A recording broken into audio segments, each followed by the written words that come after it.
It was just a typical teenage party. Music, noise, a crowd, bottles scattered everywhere. No one knew that just behind the wall lay two dead bodies. Blake Hadley and his wife Mary Jo were among the first settlers of Port St. Lucie.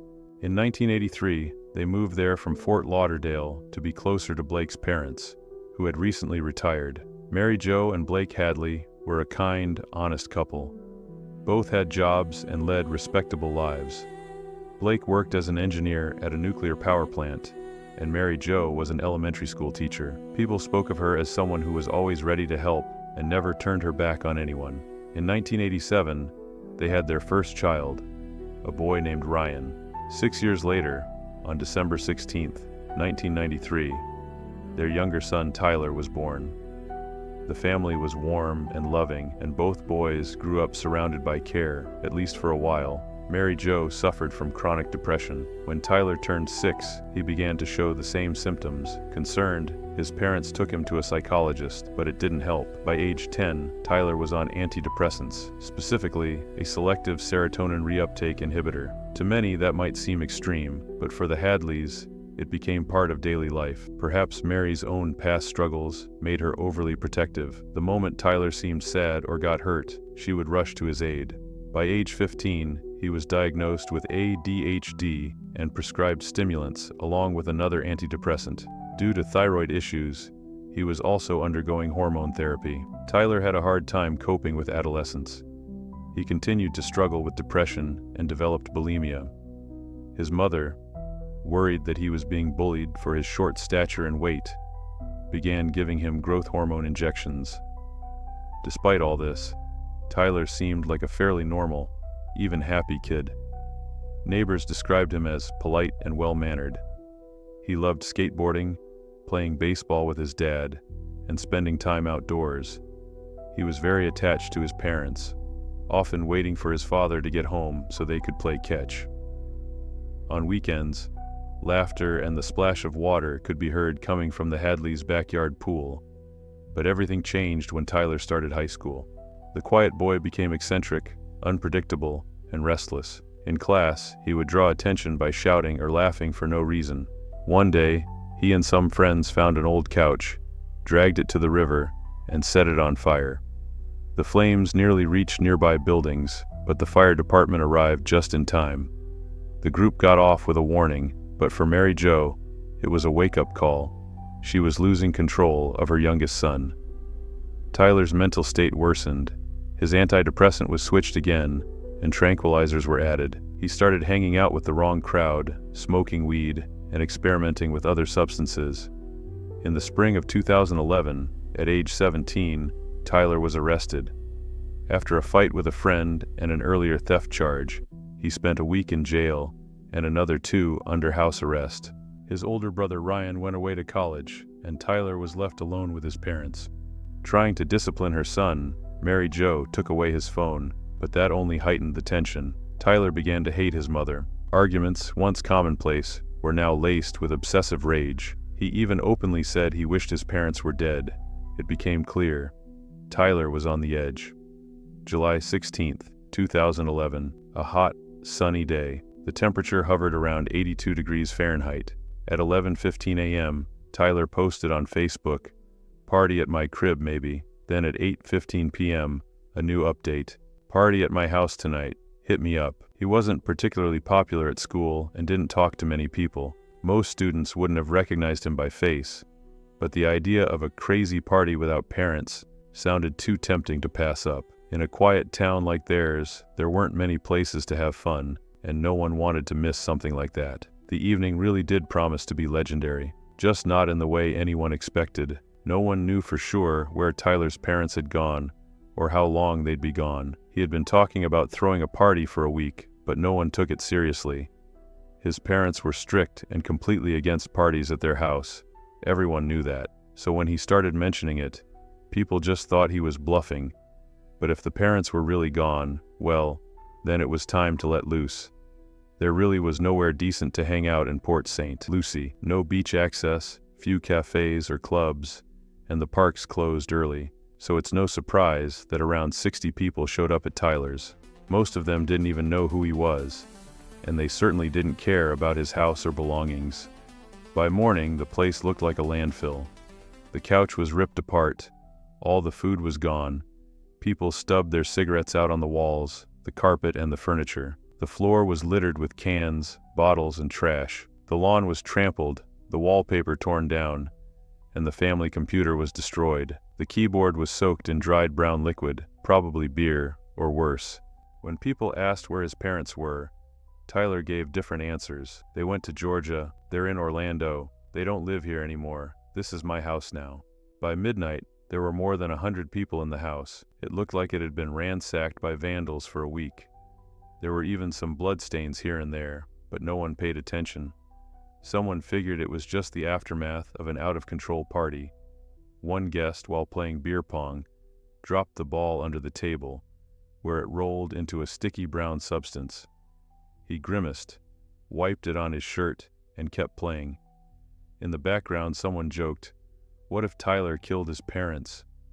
Everyone burst out laughing. The vibe was wild and carefree. Some guys were walking around handing out weed and pills. Later that night, Tyler pulled his longtime friend, Michael Mandel, outside.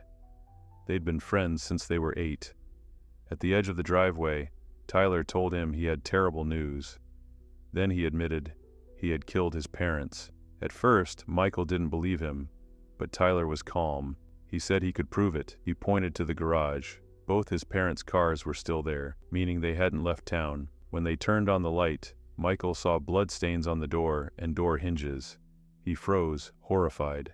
But that wasn't all. Tyler led him inside to his parents' bedroom, which was locked. After fumbling for the key, he unlocked the door. When the lights came on, Michael saw broken furniture, blood-soaked towels and rags, shattered glass, debris all piled in a heap, and sticking out from the bottom, a pale human leg. Tyler told him what happened. Around 5 p.m., he had hidden his parents' phones, so they couldn't call for help. He took 3 ecstasy pills, for courage, then went down to the garage to get a claw hammer. His mother was working at the computer when he approached. He stood behind her for 5 minutes, hesitating. When she finally turned around, he struck her in the head. Her screams brought Blake out of the bedroom. He froze in shock. His own son was murdering his beloved wife. All Blake managed to say was, "Why?" To which Tyler replied, "Why not?" Then he attacked his father with the same weapon.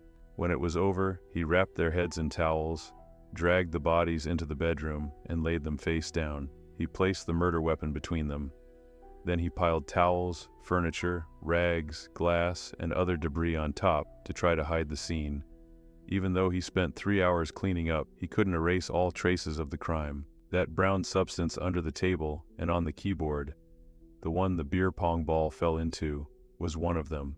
After the murders, Tyler took a hot shower, and when he looked at himself in the mirror, he burst out laughing, hysterically. Michael was stunned by the confession.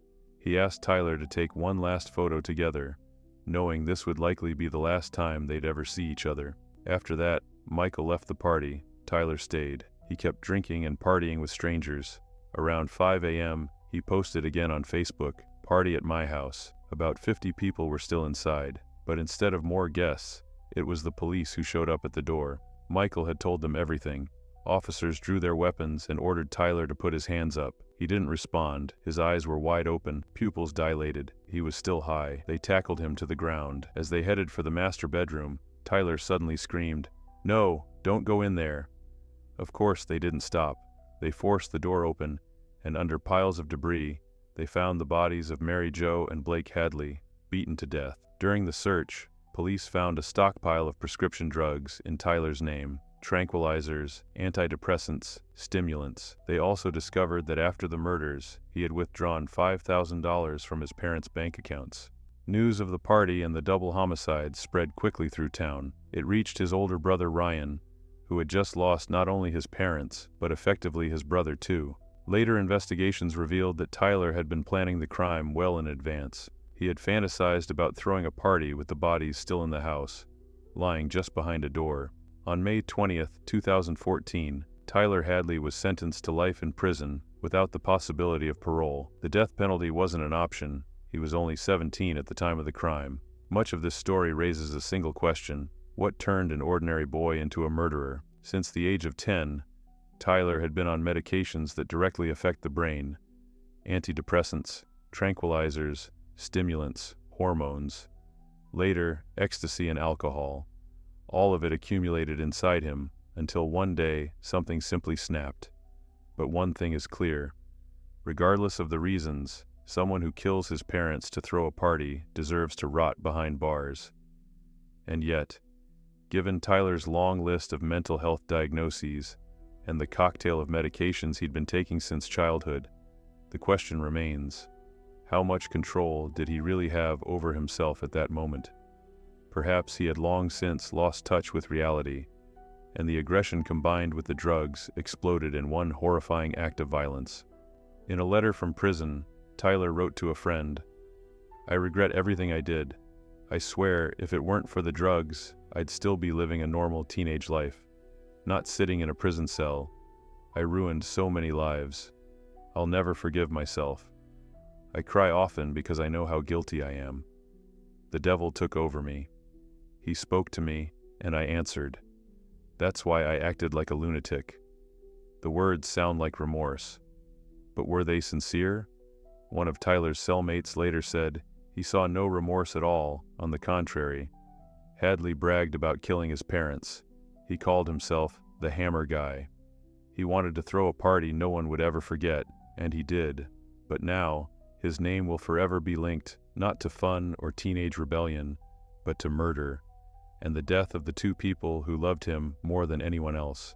If you found this story interesting, make sure to subscribe to the channel. There are many more shocking cases ahead. What do you think about this case? Share your thoughts in the comments. Let's discuss it together.